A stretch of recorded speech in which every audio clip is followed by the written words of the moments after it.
অবহেলায় ভরা চুম্বন ছিল প্রেমিকার ঘন নিঃশ্বাস, হাসি মুখের ফোয়ারা।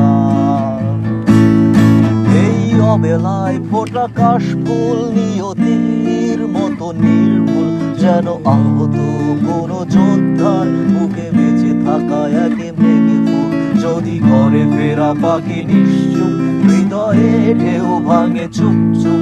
যদি জাহাজের নাগরিক ঢেউ অপরাধ মেনে নিয়ে কেউ কেউ, যদি শোকগাথা হাতে